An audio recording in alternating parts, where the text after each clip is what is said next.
How much do you think a Lego YouTuber gets paid for 1 million views? $100? $1,000? $10,000? Well, it varies on quite a few different factors. So I'm gonna break down my best performing videos and show you exactly what I got paid as a part-time Lego YouTuber. But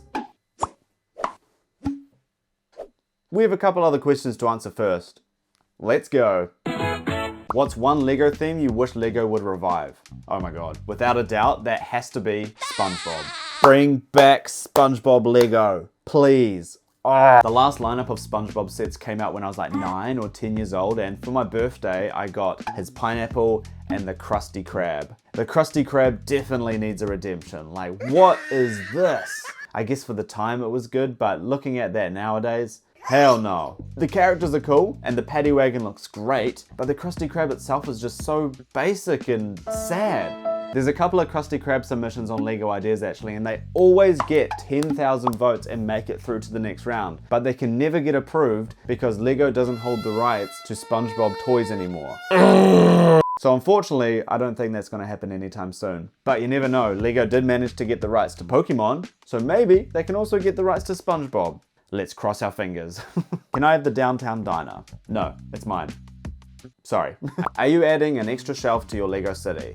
No. I mean, I would love to, but unfortunately, my Lego city is 100% full and I genuinely have no room left for any more Lego, which is a little stressful. I've had to start getting creative, like Willy Wonka's in my wardrobe, the big fish tank is sitting in my living room on a shelf that I've tipped sideways, Twilight's in my bedroom, the Beauty and the Beast castle's in my girlfriend's study. Honestly, at this point, I need to buy a house with a garage so that I have enough room to expand maybe like another 3 shelves. That's the next step. Not sure when that'll be, but I am saving my pennies, so hopefully soon. And speaking of no space, at what point do you disassemble and retire a Lego set because I've run out of room?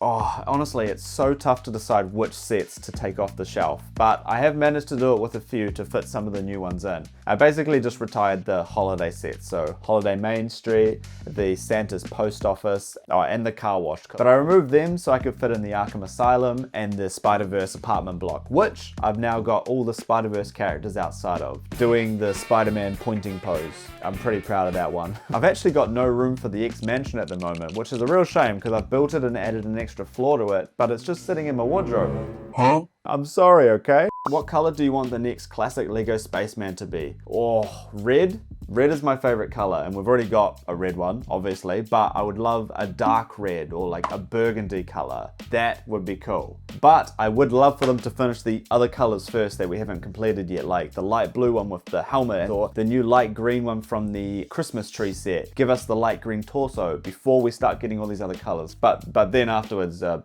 burgundy would be great.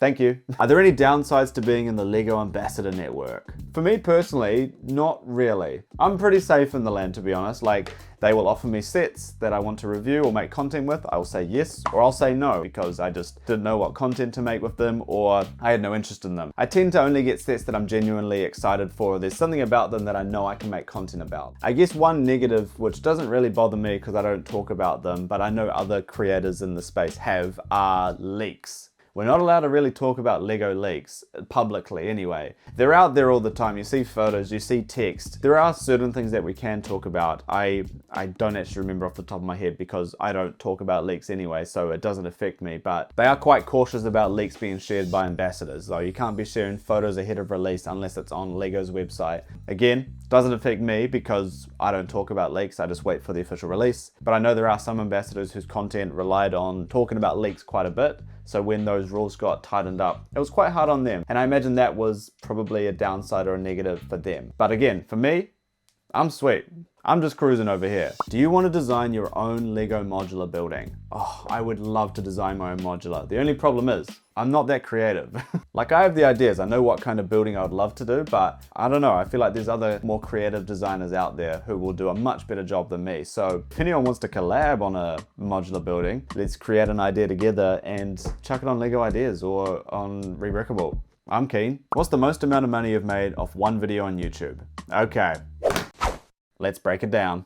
I'm gonna try and explain this in the most simple way as possible, so bear with me. So the way you make money on YouTube through your videos is ads, the ones that play at the start of your videos, at the end of your videos, sometimes in the middle. So you get a dollar amount per 1,000 views, which is known as an RPM or revenue per milli or something. It sounds fancy. Anyway, I just say dollars per 1,000 views. So my most popular video is the I collected every Lego classic space minifigure, which has just passed 1.6 million views. Absolutely crazy. Thank you guys so much for watching that. So if we go into our analytics, you'll see that my RPM, or that dollar per 1,000 views, is $7.47, which is a pretty middle to high tier ad rate, at least here in New Zealand. But this rate can go higher or lower depending on a few different factors like the length of your video or the subject matter. For example, finance and educational content gets a much higher rate, more like $15, $20, sometimes even $30 per 1,000 views because it's educational, it's safe for ads. Entertainment content like mine kind of varies. Sometimes it can be $4, sometimes it can be $10 or anywhere in between. And if you're good at math, you've probably already figured it out by now. If you take 1.6 million and divide that by 1,000, you get 1,600. And then if we times $7.47 by 1,600, we get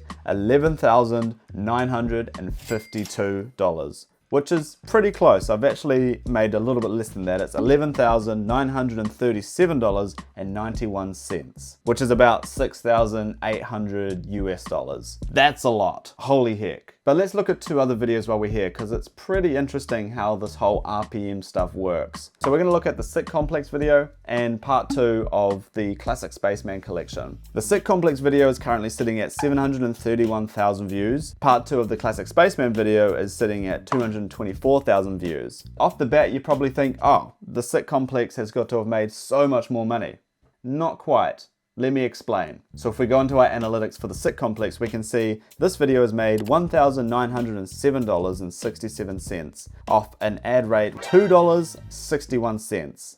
That is incredibly low. Obviously, $1,900 is fantastic, but we have this lower ad rate for a couple of different reasons. First of all, the video is shorter. It's only 5.5 minutes versus the Spaceman video being 13 minutes. On YouTube, when videos are less than 8 minutes long, you can only have an ad at the start and at the end. But if a video is over 8 minutes long, they allow you to add those mid-rolls like a video in the middle or multiple ads in the middle. Let's take a look at part 2 of the Classic Spaceman video. This one has 224,000 views and it's made $1,700, which is very close to the amount that the Sick Complex has made with less than half the amount of views. But this video is over 8 minutes long, so you get those ad rolls in the middle, and the ad rate is $7.88. YouTube works in magical ways. I'm by no means an expert on this, but in my head, longer video, bigger RPM. It's very interesting. I hope that wasn't too boring and it made a lot of sense. Are you a gamer? And if so, what video game are you playing right now? I'm not a gamer, guys. I like playing video games, but I wouldn't say I'm a video gamer. I bought the PS4 so I could play Spider-Man, and I bought a PS2 so I could replay all the old Lego games from when I was a child. That's my kind of gaming. I was recently sent a copy of the new Lego Party video game, which is like Mario Party but in Lego, and it is a lot of fun. I've actually recorded a gameplay which I was going to turn into a reel, but it was a lot of fun. No! No! No! Oh no! I'm out! So I might turn it into a full-length video. Let me know in the comments if you'd watch that, and maybe subscribe while you're down there. Appreciate it. Have you been to Brickvention or any international Lego shows before? No, unfortunately I've not been to any international Lego shows yet. For those of you who don't know, Brickvention is a huge Lego exhibition that gets held in Sydney every year. It's very popular and there's some amazing builds there. Unfortunately, I'm not going to be at Brickvention for 2026, maybe 2027. However, next year I am going to be going to my first international Lego show at Brickworld Chicago in Chicago. It'll be my first trip to the US. I'm excited. I'm nervous. I see people going to Brickworld Chicago every year and I get so jealous. There's some incredible builds. The yard sale looks like a great place to score a deal. But most importantly, I'm actually excited to meet some people in real life. There's some Lego ambassadors and other creators in the Lego space who I know are going to be going that I can finally meet face to face. So if you're going to Brickworld Chicago, come find me, come say hi. I'd love to meet you guys. And while you're there, you might pick up a sig fig. Q&A exclusive, you heard it here first. So see you there. But in the meantime, feel free to check out my last Lego City tour video where I do a breakdown of this entire Lego City shelf behind me. It's pretty cool if I say so myself. Thank you guys for watching. Thank you for your questions as well. We'll catch you in the next one.